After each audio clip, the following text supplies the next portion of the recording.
ओम नमो नमः। प्रिय बंधुओं, प्रभु श्री राम जी सीता लक्ष्मण के साथ तपस्वी का वेश धारण करके वन को जाने के लिए उद्यत हैं।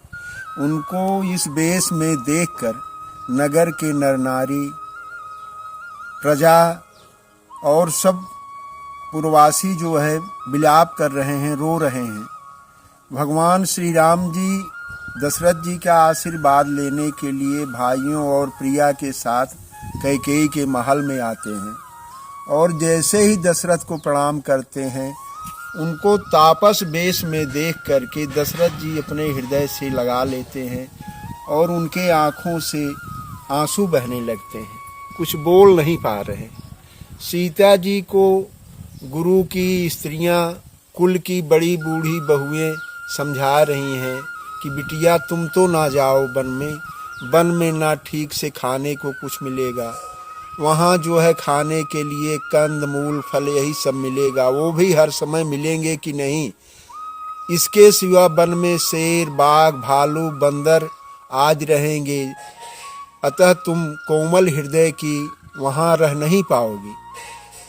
तब सीता जी कहती हैं कि सीता जी उनको समझाते हुए कहती हैं, सास ससुर सम मुनि तिय मुनि बर, असन यमिय सम कंद मूल फल, कुश किस लय साथरी सुहाई, मन शयन सय सम सुखदाई। सीता जी कह रही हैं कि अरे माता जी, बात आप सही कह रही हैं, लेकिन वहाँ जंगल में मुनियों की पत्नियाँ और मुनवर मिलेंगे, वही समझ लीजिए कि हमारे सास ससुर हैं। सास ससुर की तरह हमारी देखभाल करेंगे। कंद मूल फल ही हमारे लिए अमृत के समान भोजन होगा। और कुश किसलय साथरी सुहाई, जो कुश और पत्तों की साथरी माने दसनी बिछौना बनेगा, वही हमारे लिए अपने स्वामी के संग मदन कामदेव के सैकड़ों सुंदर सैया के समान सुखदाई होगा। अतः आप लोग चिंता ना करें, हमको जो है जाने से ना रोके।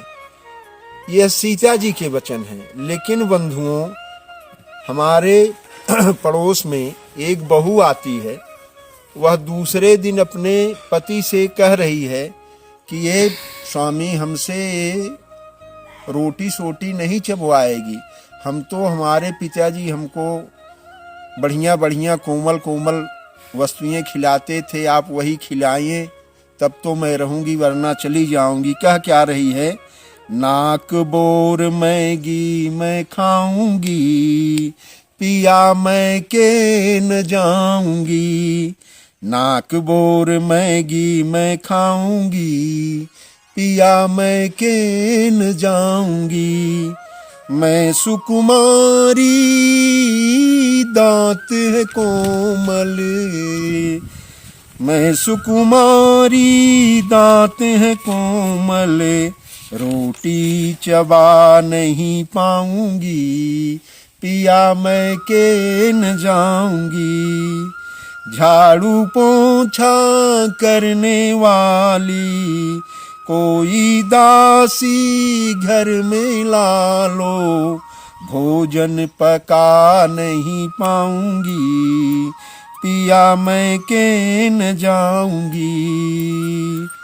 नाजुक गोरी मोर कलाई, मिक्सर वो भी सास चलाई, सिल पे न पीस कछु पाऊंगी, पिया मैं के न जाऊंगी। प्रिय बंधुओं, यह प्राचीन विचार और आधुनिक विचार में अंतर है। यह दोनों मैं आपके सामने उपस्थित किया है। आप अपने विचार से सोचिए कि क्या सही है और क्या गलत है। ओम शांति।